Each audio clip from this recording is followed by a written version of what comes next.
ففروا إلى الله إني لكم منه نذير مبين.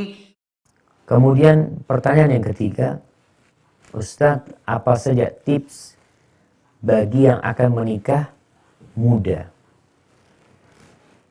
agar selalu tentram dalam berumah tangga? Karena tidak sedikit yang gagal dalam menikah muda. Masya Allah, ini pertanyaan menarik ya, Mas. Anda izin minum dulu.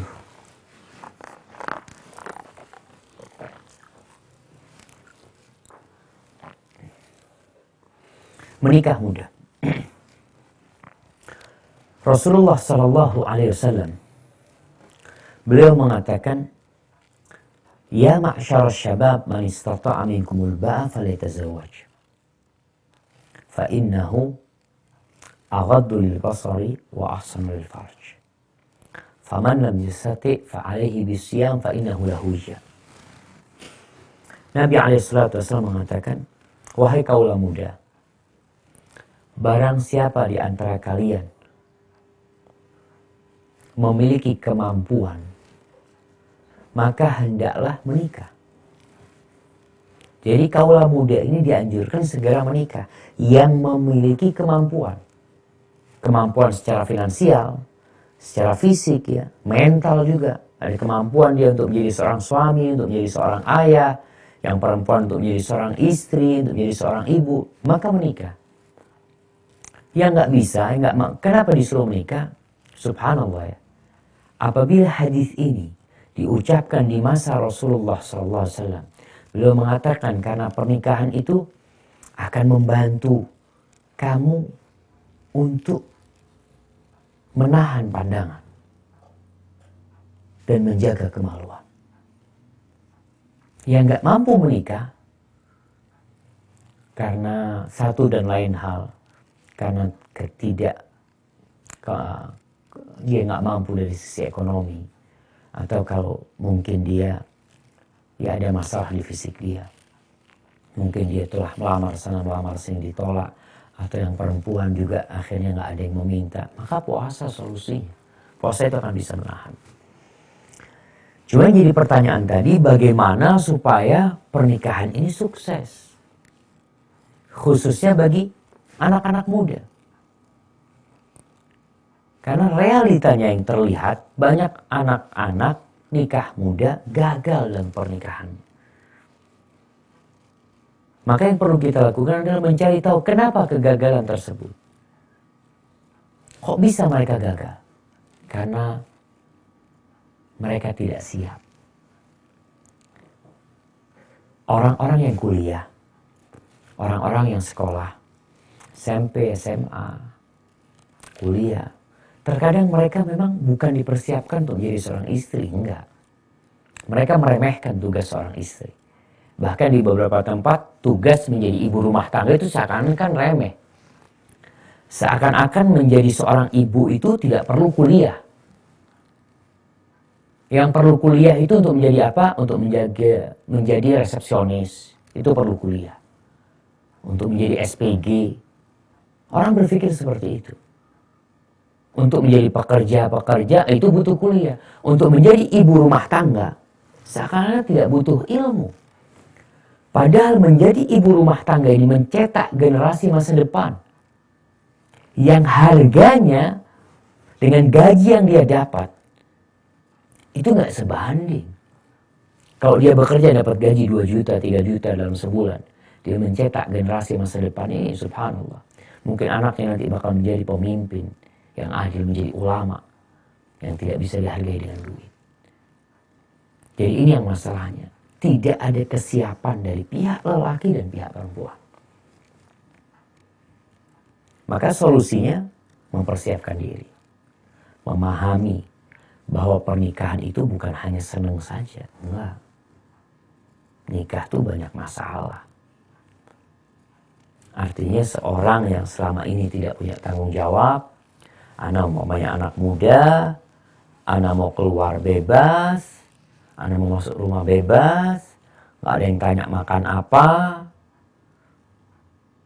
Tapi kemudian setelah menikah, dia menjadi terikat dengan istrinya.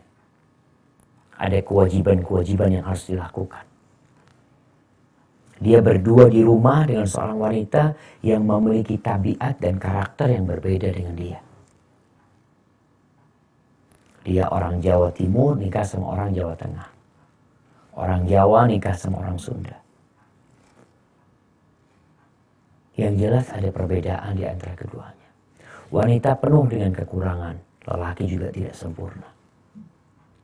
Ini terkadang yang tidak dipersiapkan. Malahan kalau Anda baca atau Anda cari tahu, kebanyakan yang dipersiapkan oleh pengantin baru itu malam pertama. Gimana nih malam pertama? Supaya terkenang. Subhanallah. Itu tuh yang tidak perlu dipersiapkan. Secara naluri manusia memiliki dan bakal tahu sendiri kalau bicara tentang malam pertama. Tapi yang perlu dipersiapkan adalah setelah itu. Si istri yang awalnya mungkin berpikiran bahwa pernikahan itu adalah ya keenakan semuanya, jalan-jalan, boncengan sama suaminya, makan berdua. Pernikahan bukan itu. Engkau akan mendapati istrimu sakit. Sang istri akan mendapati suaminya punya masalah. Pulang ke rumah dengan emosi yang labil, marah-marah. Bagaimana menyikapi hal itu? Ketika sang wanita tidak siap menjadi istri, artinya dia harus belajar jadi istri itu kayak apa tuh. Makanya di Jember ini Masya Allah, Jember ini ada mahasiswa-mahasiswa pencinta ilmu yang mereka bikin kuliah pernikahan, kuliah nikah. Karena dia tahu bab pernikahan itu tidak didapatkan di bangku sekolahan, enggak. Mau kuliah di ekonomi selama 4 tahun nggak dapat. Kuliah di kedokteran nggak dapat. Kuliah di pertanian nggak dapat. Kuliah nggak dapat. Di mana dapatnya? Di luar bangku kuliah. Harus dibikin, dipersiapkan diri. Dia akan tahu nih. Bagaimana seorang istri menghadapi suami yang pulang tidak bawa duit. Padahal belanja dia itu tiap hari. Sang suami mungkin bekerja sebagai supir atau apa.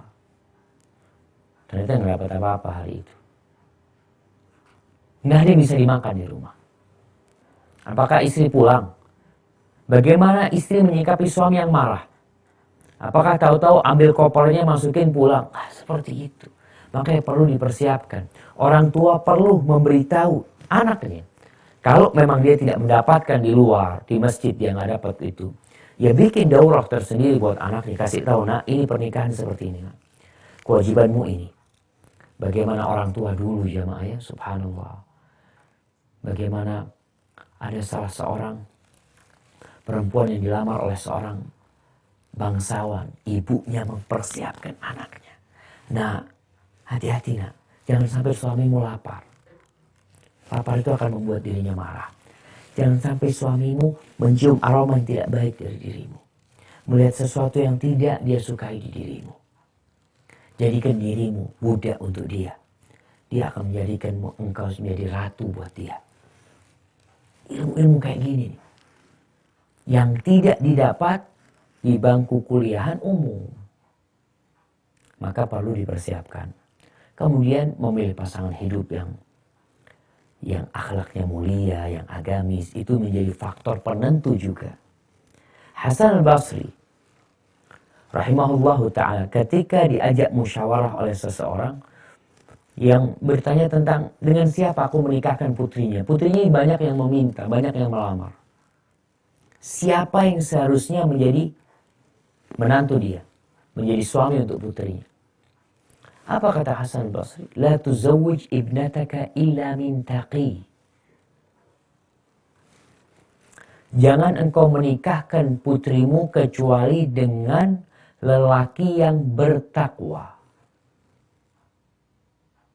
Dengan lelaki yang bertakwa. Ini pesannya. Kenapa? Fa innahu in ahabbaha. Kalau dia cinta, kalau lelaki itu cinta kepada putrimu, maka dia akan memuliakan putrimu. Wa in kariha lam yadhlimha. Kalau dia nggak suka sama putrimu, melihat ada kekurangan di diri dia, maka insya Allah dia tidak akan mendoliminya. Maka ini yang perlu dia persiapkan dari pihak keluarga. Kemudian tidak ada intervensi. Anak-anak boleh persiapkan. Dan orang tua ketika melihat anaknya baru menikah, ada permasalahan, jangan turut campur. Biarkan mereka menyelesaikan sendiri. Seperti anak-anak yang latihan naik sepeda, kemudian jatuh. Biarin dia, naik lagi dia, jatuh lagi. Dia baru belajar menjalin hubungan suami istri. Tinggal sekarang orang tua memberikan arahan kepada putrinya. Bukan mengorek-ngorek ada masalah apa di rumahnya, bukan. Tapi sampaikan kepada putrinya, nak, sabar. Sabar, nak. Doakan suaminya. Layani suaminya. Berbagai macam hal lah demi untuk menjadikan rumah tangga itu lebih indah. Dan sabar. Itu kunci. Allah tidak memberikan karunia yang lebih besar, yang lebih baik buat seseorang, lebih luas buat seseorang, kata Nabi SAW, minas sabar, dari kesabaran. Baik.